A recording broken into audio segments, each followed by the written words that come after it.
Pull up a map, not the one on your phone.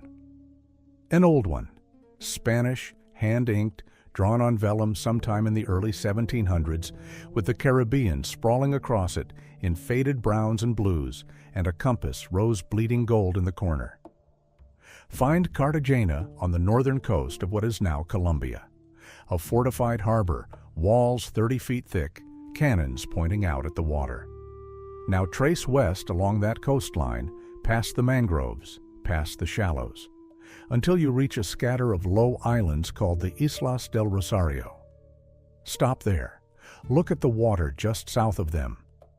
Somewhere under that patch of ocean, sitting in about 600 meters of blue-black darkness, is a wooden ship that has been on the bottom for more than 300 years. Her name was the San José. She was a Spanish galleon, 64 guns, 3 masts, the flagship of an entire treasure fleet. And when she went down on the 8th of June, 1708, she took roughly 600 men with her. She also took the cargo, silver, gold, emeralds. The plundered wealth of 2 viceroyalties, packed into her hold in chests and bars and sacks, hauled up out of the mines of Peru and Bolivia by workers who never saw a peso of it. Modern estimates of what's still down there range from $4 billion to $17 billion, depending on who's counting and what they're counting. Some appraisers have gone higher. It is, by almost any measure, the single most valuable shipwreck ever located. And here's the part that makes it interesting. It's still there. Nobody has raised it. Nobody has emptied it. 3 centuries after she sank, the San José is sitting exactly where she landed, cannons scattered, hull collapsed, coins spilling out of the wreckage in the mud, and the reason nobody has touched her isn't technology. We could bring that ship up.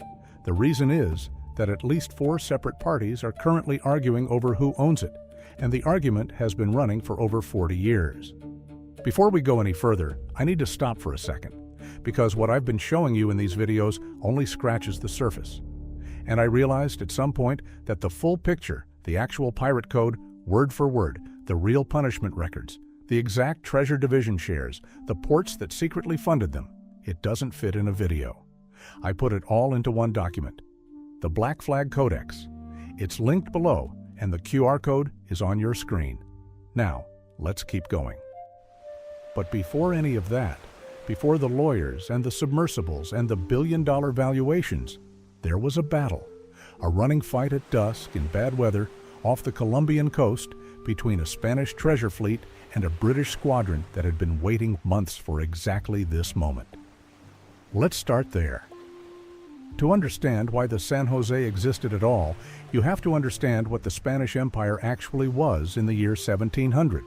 Not a country, a machine, a vast extraction engine that ran from the silver mountains of Potosi in the Andes through the mule trains and river barges of the Isthmus, out through the Caribbean ports, across the Atlantic, and into the treasury at Seville. Everything about it was designed to move metal. The scale is hard to hold in your head. The mine at Potosi, in what's now Bolivia, was a mountain of nearly pure silver ore. At its peak in the late 1500s and 1600s, it produced somewhere around 60% of all the silver mined on Earth. The town that grew up around it had a population larger than London's at the time, and the labor that pulled that silver out of the rock came from the Meta system, a forced labor draft that pressed indigenous Andean communities into rotations underground. Historians still argue over the death toll. The lowest credible estimates run into the tens of thousands. The higher ones run into the millions. Either way, every bar of Potosi silver that ever crossed the Atlantic was paid for in something other than money. That silver went by llama and mule train down to the Pacific coast, was loaded onto ships at Callao, sailed north to Panama, was carried across the isthmus overland through some of the worst tropical terrain in the hemisphere, and was then loaded again onto ships at Portobello on the Caribbean side. From there, it went to Cartagena, and from Cartagena, it went to Havana, and from Havana, it crossed the Atlantic in convoy. The convoy system was the Spanish answer to a problem they'd been dealing with since the 1560s. which was that everybody, absolutely everybody, wanted to steal their silver. The English, the French, the Dutch, and every freelance pirate operating out of Tortuga and Port Royal. A single ship crossing alone was a gift, so Spain created the flota system.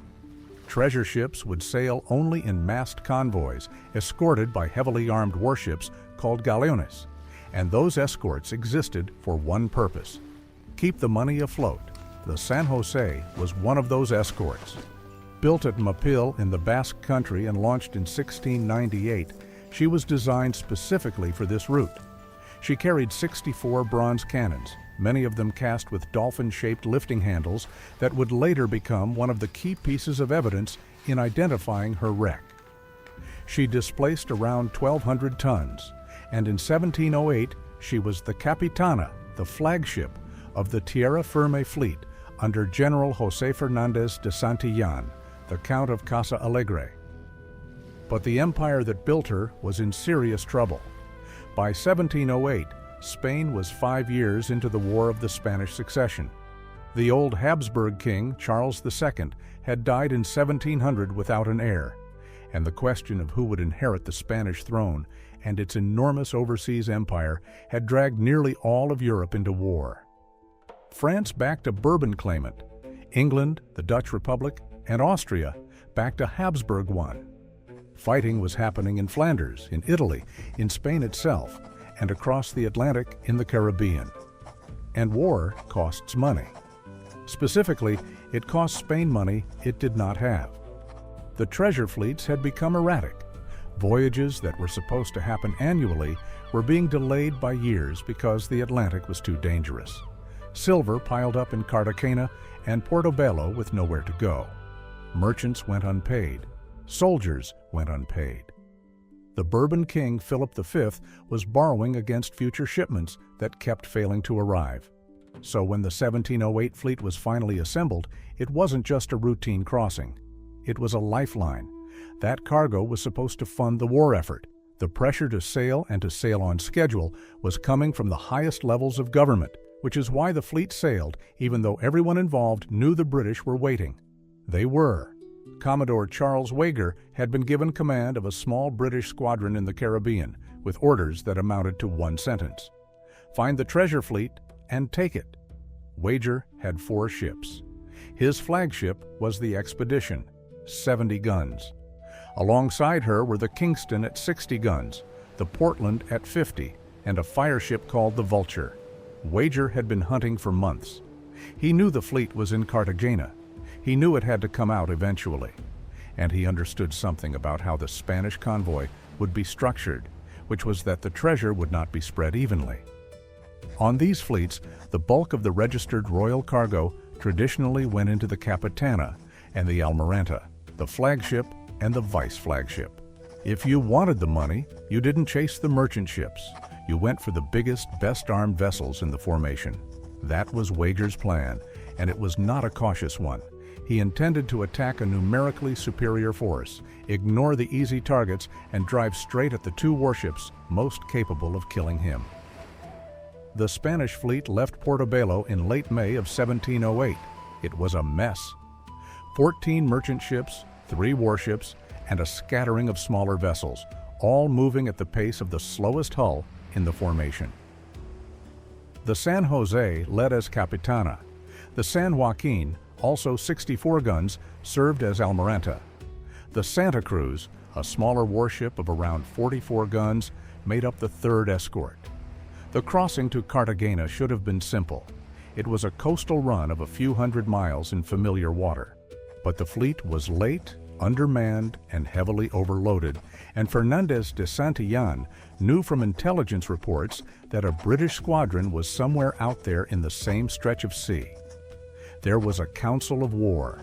There always was. And the decision they reached tells you something about the position Spain was in. They had been advised to wait for reinforcement from a French squadron based at Cartagena. They chose not to. The reasoning was partly that the French might demand a cut, partly that further delay meant further spoilage and expense, and partly that the fleet had already been sitting for so long that patience had run out entirely in Madrid.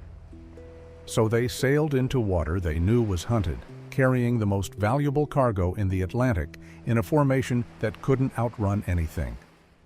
On the afternoon of the 8th of June 1708, near the Baru Peninsula just south of Cartagena, the lookouts sighted sails.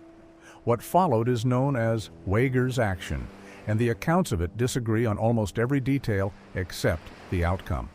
The weather was closing in. Wind was light and shifting. It was late in the day, and both commanders knew that darkness would end the engagement one way or another. Wager did not hesitate. He drove his squadron into the Spanish formation, ignoring the merchantmen entirely, and steered the expedition directly at the San José. The Spanish response was less coordinated. The San Joaquin and the Santa Cruz did not close up with the flagship the way they should have.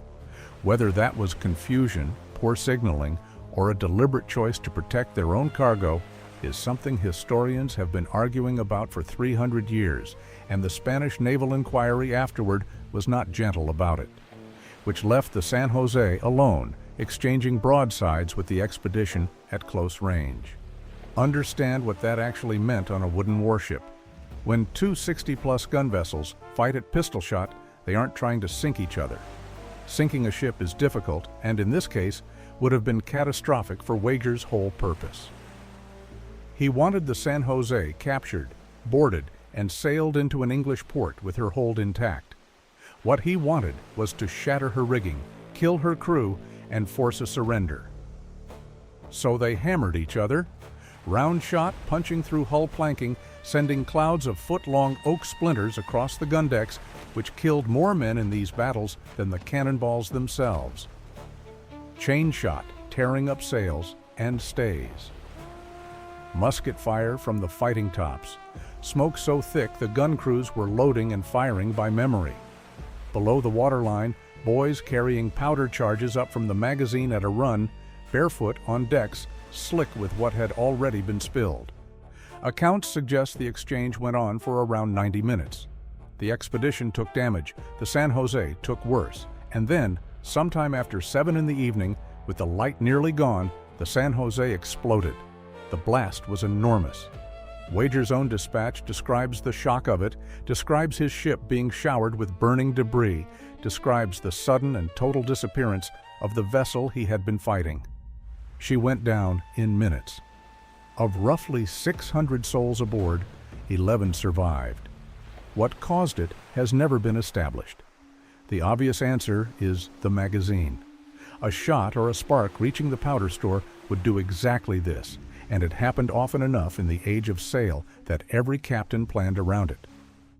But there's a competing theory that the ship's own overloaded state contributed, that stores had been packed in places they shouldn't have been, that safety protocols had been abandoned to squeeze in more cargo.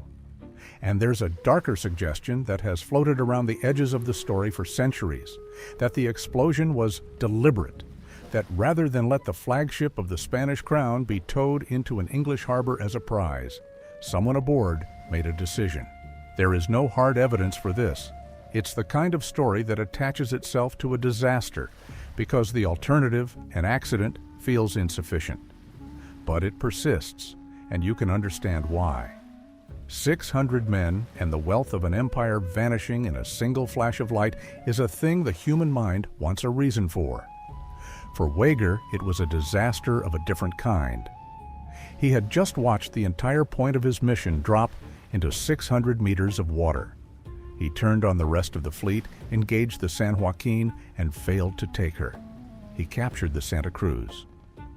The San Joaquin escaped with a substantial portion of the treasure and eventually made it to Havana. Wager was promoted anyway. He'd broken up a Spanish treasure convoy and cost the crown an enormous sum, and from London's perspective, that was a win regardless of whether the money ended up in English hands or on the seabed. He was knighted, went on to become First Lord of the Admiralty, and lived a long and successful life. 2 of his captains were court-martialed for failing to support the attack properly. But that's the surface story. The battle, the explosion, the promotion. What happened underneath is the part that actually matters, and it starts with what was on that ship. Nobody knows precisely. That's worth stating plainly, because most of the headline numbers you'll see attached to the San José are estimates layered on estimates. What we do have are the registers. Spanish treasure fleets kept meticulous records of the registered cargo because the crown took a fifth of everything, the quinto real, and the bureaucracy that enforced that tax was thorough. The registered figures suggest the San José carried in the range of 7 to 11 million pesos in silver and gold. Contemporary accounts describe roughly 200 tons of coin and bullion, gold ingots, silver bars stamped with assayer marks, chests of minted 8 real coins, emeralds from the Muzo mines in what is now Colombia, some of the finest emeralds ever pulled out of the ground. Stop for a second. What you just heard about the pirate code is the part that rewrites everything you thought you knew. But it only lands when you see the actual shares, the exact fractions written into the Articles of Agreement, the punishments, the port records, the names of the men who funded them from government offices. It's all in the Black Flag Codex, linked in the description. 5 seconds, grab it now, because what comes next builds directly on it. Link is below. QR code is on your screen. But registered cargo was only ever part of what a treasure ship actually carried. Smuggling on these fleets was endemic, and everybody knew it. Merchants, officers, and even crown officials routinely loaded unregistered goods to dodge the quinto. On some voyages, historians estimate that unregistered cargo matched or exceeded the declared amount. So whatever the register says the San José was carrying, the honest answer is that she was probably carrying more. Then you have to translate 300-year-old pesos into modern value, which is where the estimates start diverging wildly. If you value the cargo purely as metal at current commodity prices, you land in the low billions. If you value it as historical artifacts, which is what it actually is now, the number climbs enormously. A single intact gold ingot with an original Spanish colonial assayer stamp is not worth its weight in gold. It's worth vastly more than that because there are collectors and institutions who will pay almost anything for a documented provenanced object from a named wreck. Multiply that across 200 tons of material, and you get the 17 billion figure that gets thrown around in headlines. Some estimates have gone as high as 20, others, more conservatively, put it around 4 to 6. Whatever the real number is, it's enough to have generated one of the longest-running legal disputes in maritime history. And that dispute started long before anyone had actually found the ship. For most of the 20th century, the San José was a rumor. Everybody in the salvage world knew she existed, knew roughly where she'd gone down, and knew what she'd been carrying. What nobody had was a position. 600 meters of water off the Colombian coast is not a place you go looking for things casually. The seabed in that area is soft sediment. Currents move. Currents. 3 centuries of silt accumulation had done what 3 centuries of silt accumulation does. In the late 1970s, an American salvage company called Sea Search Armada began serious survey work in the region under agreement with the Colombian government. In 1981, they announced they had located the wreck, and they reported coordinates to Colombian authorities. At the time, Colombian law entitled a finder to a share of what was recovered. Sea Search Armada expected roughly half. What happened next set the tone for the following 4 decades. Colombia passed new legislation. The revised terms cut the finder's share dramatically and reclassified much of what was aboard as national cultural patrimony, meaning it belonged to the state and could not be sold at all. Sea Search Armada sued. The case went through Colombian courts, then through American courts, and dragged on for over 30 years. In 2011, a U.S. federal court ruled that the wreck belonged to Colombia, essentially on the grounds that American courts had no jurisdiction over a Spanish ship in Colombian waters. Colombia's own Supreme Court later ruled that anything recovered would be split, but with heavy state control over what qualified as sellable treasure versus protected heritage. The dispute was never really settled. It was just outlasted. And then, in 2015, Colombia announced they had found the San José. President Juan Manuel Santos made the announcement personally, which tells you how significant it was considered domestically. The Colombian Navy, working with international researchers and using an autonomous underwater vehicle, had surveyed a site and produced images of a wreck at around 600 meters. The key evidence was the cannons, bronze guns lying on the seabed, and on several of them, clearly visible in the imagery, decorative dolphins cast into the metal. That detail matched the documented armament of the San José specifically. It's the kind of identifying mark that leaves very little room for argument. The photographs showed more than guns, ceramic jars, porcelain cups still stacked, and coins scattered across the sediment, some of them lying in the open where 300 years of ocean had exposed them.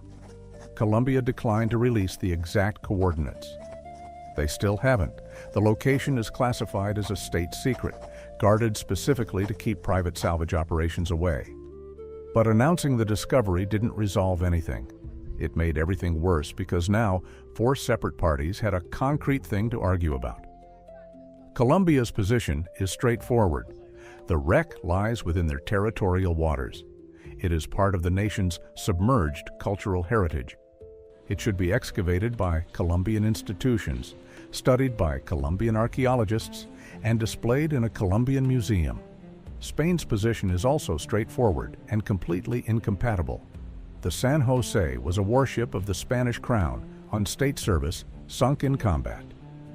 Under international law and the doctrine of sovereign immunity, warships remain the property of their flag state, regardless of where they sink or how long ago.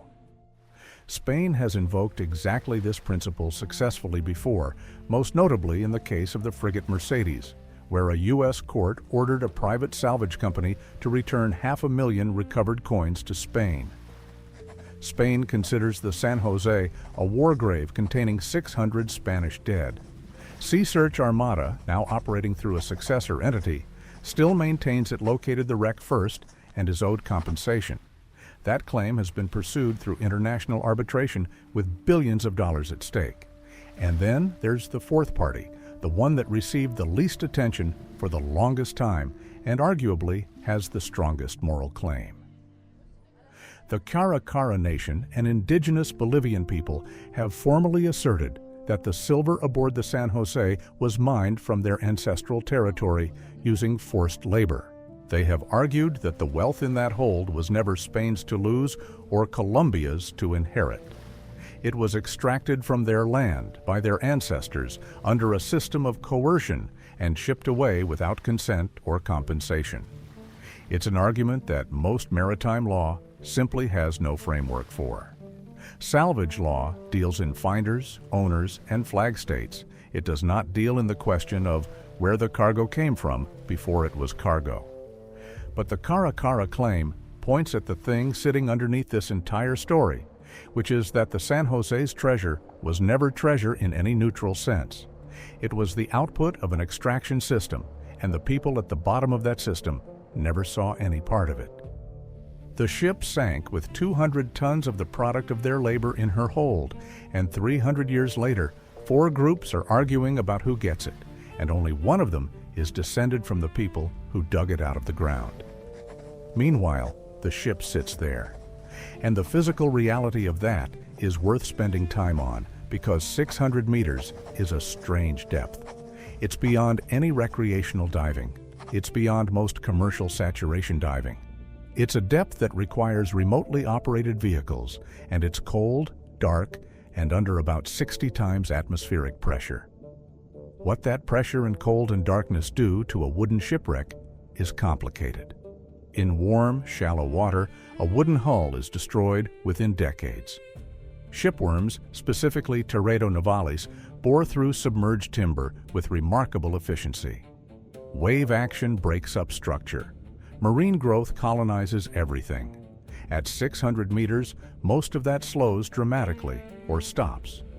Water temperature down there hovers just a few degrees above freezing. Oxygen levels are lower. Shipworm activity drops off sharply at depth. Anything that sank into the sediment rather than sitting proud of it may be extraordinarily well preserved. The imagery Columbia released seems to bear this out. Ceramic jars still intact and upright.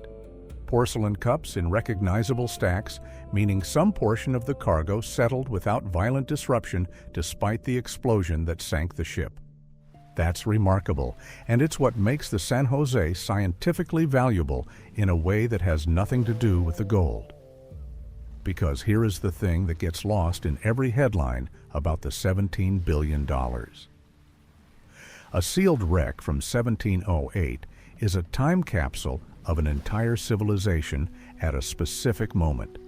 The personal possessions of 600 men. Their tools, their weapons, their food stores, their navigational instruments, their clothing fastenings, their religious medals. The construction techniques of an early 18th century Basque shipyard preserved in situ. The exact composition of a treasure fleet cargo verifiable against the surviving paperwork in Seville.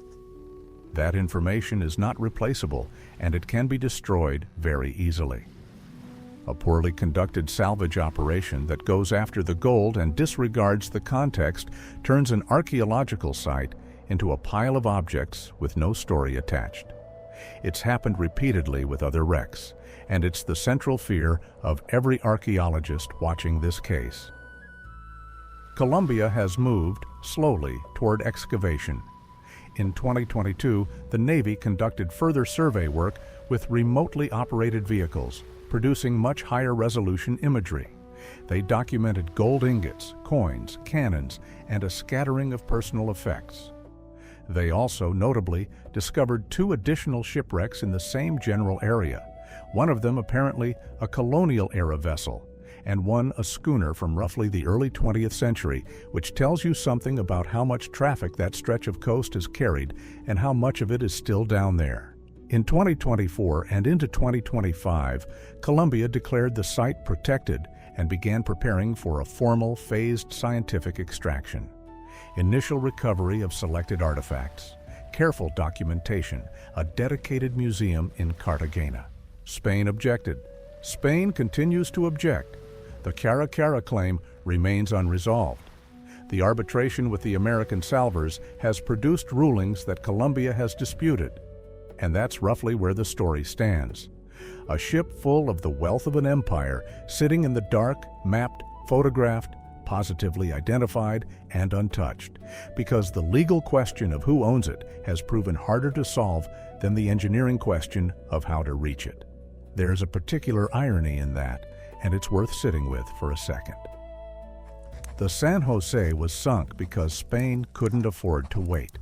The fleet sailed into known danger because the Crown needed money immediately for a war it was losing.